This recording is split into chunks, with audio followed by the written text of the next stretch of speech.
الرجیم بسم اللہ الرحمن الرحیم۔ عزیزان من،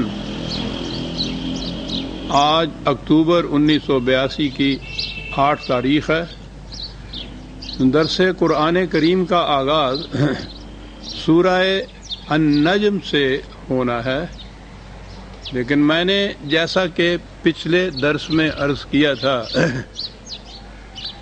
اس سورت سے اور سورہ بنی اسرائیل کی پہلی آیات سے واقعہ معراج کے لیے سند لائی جاتی ہے، تو میں نے مناسب سمجھا تھا کہ تمہیداً اس واقعہ کا تعارف میں کرا دوں جو مروجہ ہمارے ہاں چلا آ رہا ہے۔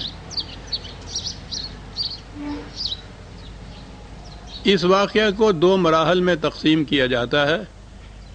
مرحلہ اول نبی اکرم صلی اللہ علیہ وسلم کا مکہ معظمہ سے بیت المقدس یا یروشلم جانا،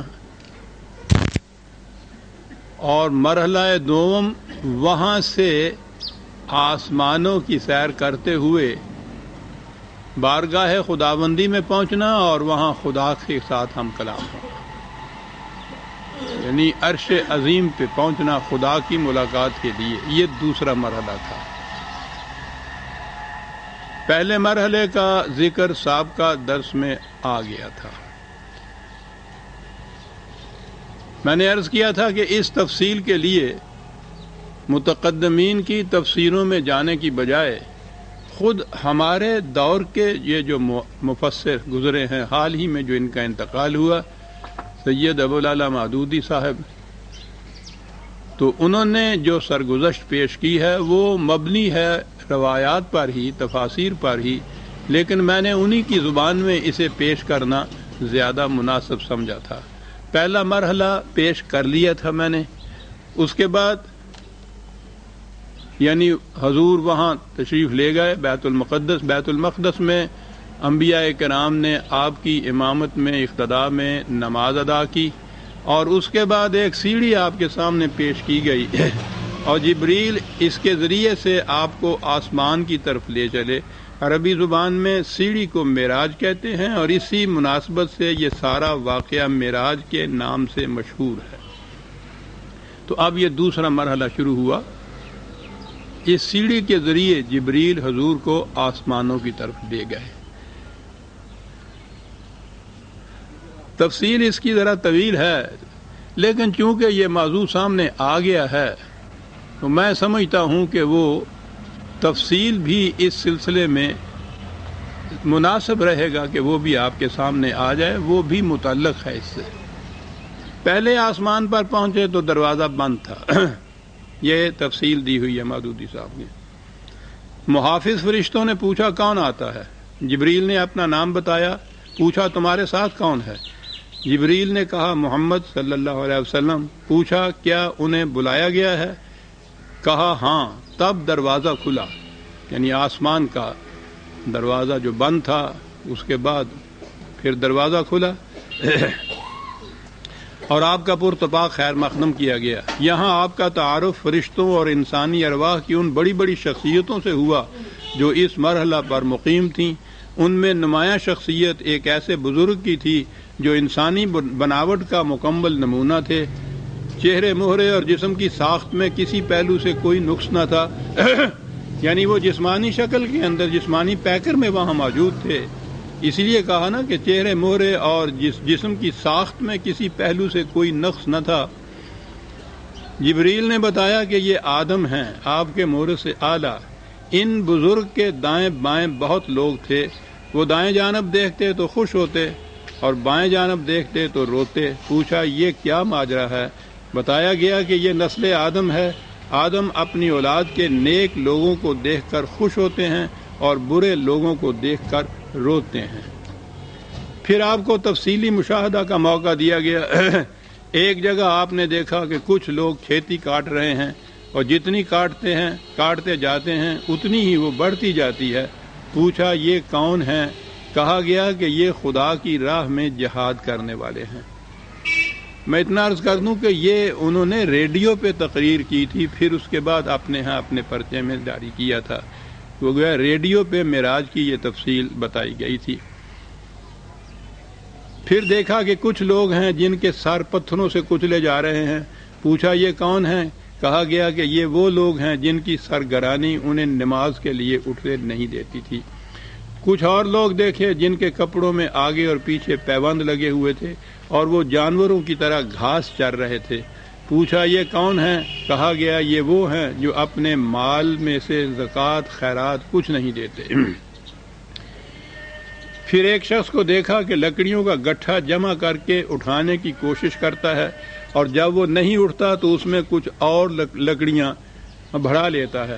پوچھا یہ کون احمق ہے؟ کہا گیا کہ یہ وہ شخص ہے جس پر امانتوں اور ذمہ داریوں کا اتنا بوجھ تھا کہ اٹھا نہ سکتا تھا، مگر یہ ان کو کم کرنے کے بجائے اور زیادہ ذمہ داریوں کا بار اپنے اوپر لادے چلا جاتا تھا۔ پھر دیکھا کہ کچھ لوگوں کی زبانیں اور ہونٹ کینچیوں سے کترے جا رہے ہیں۔ پوچھا یہ کون ہیں؟ کہا گیا کہ یہ غیر ذمہ دار مقرر ہیں جو بے تکلف زبان چلاتے اور فتنہ برپا کیا کرتے ہیں۔ ایک اور جگہ دیکھا کہ ایک پتھر میں ذرا سا شگاف ہوا اور اس میں سے ایک بڑا موٹا سا بیل نکل آیا۔ پھر وہ بیل اسی شگاف میں واپس جانے کی کوشش کرنے لگا مگر نہ جا سکا۔ پوچھا یہ کیا معاملہ ہے؟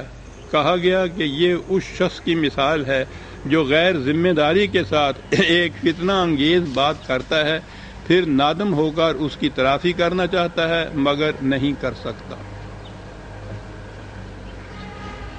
ایک اور مقام پر کچھ لوگ تھے جو اپنا گوشت کاٹ کاٹ کر کھا رہے تھے۔ پوچھا یہ کون ہیں؟ کہا گیا یہ دوسروں پر زبان تان دراز کرتے ہیں۔ انہی مراحل میں سے آپ گزرتے ہوئے آگے چلے گئے۔ اسی قسم کی اور مثالیں دی گئی ہیں ان مشاہدوں کی، اور اس کے بعد اس مرحلہ سے گزر کر آپ دوسرے آسمان پر پہنچے۔ یہاں کے اکابر میں دو نوجوان سب سے ممتاز تھے۔ تعارف پر معلوم ہوا کہ یہ یحییٰ اور عیسیٰ علیہم السلام ہیں۔ تیسرے آسمان پر آپ کا تعارف ایک بزرگ سے کرایا گیا جن کا حسن عام انسانوں کے مقابلے میں ایسا تھا جیسا تاروں کے مقابلے میں چاندوی کا چاند۔ معلوم ہوا یہ یوسف علیہ السلام ہیں۔ چوتھے آسمان پر حضرت ادریس، پانچویں پر حضرت ہارون، چھٹے پر حضرت موسیٰ آپ سے ملے۔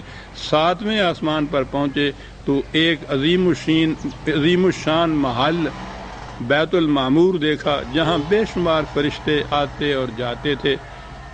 اس کے پاس آپ کی ملاقات ایک ایسے بزرگ سے ہوئی، اس کے بعد یہ لفظ ہوگا، ایسے بزرگ سے ہوئی جو خود آپ سے بہت مشابہ تھے۔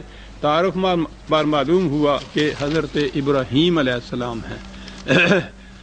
پھر آگے بات چلتی ہے۔ پھر مزید ارتقاء شروع ہوا یہاں تک کہ آپ سدرۃ المنتہا پر پہنچ گئے جو پیشگاہ رب العزت اور عالم خلق کے درمیان حد فاصل کی حیثیت رکھتا ہے۔ نیچے سے جانے والے یہاں رک جاتے ہیں اور اوپر سے حکام اور فرامین براہ راست یہاں آتے ہیں۔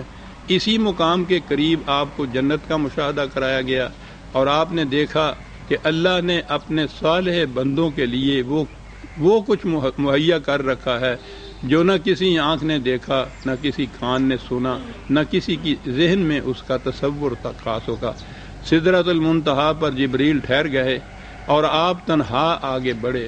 ایک بلند ہموار سطح پر پہنچے تو بارگاہ جلال ربی اپنے حضور کے سامنے تھی۔ ہم کلامی کا شرف بخشا گیا۔ جو باتیں ارشاد ہوئیں ان میں سے چند یہ ہیں۔ ہر روز 50 نمازیں فرض کی گئیں۔ سورہ بقرہ کی آخری 2 آیتیں تعلیم فرمائی گئیں۔ شرک کے سوا دوسرے سب گناہوں کی بخشش کا امکان ظاہر کیا گیا۔ ارشاد ہوا کہ جو شخص نیکی کا ارادہ کرتا ہے اس کے حق میں نیکی لکھ لی جاتی ہے، اور جب وہ اس پر عمل کرتا ہے تو 10 نیکیاں لکھی جاتی ہیں، مگر جو برائی کا ارادہ کرتا ہے اس کے خلاف کچھ نہیں لکھا جاتا، اور جب وہ اس پر عمل کرتا ہے تو ایک ہی برائی لکھی جاتی ہے۔ پیشی خداوندی سے واپسی پر نیچے اترے تو حضرت موسیٰ علیہ السلام سے ملاقات ہوئی۔ یہ ٹکڑا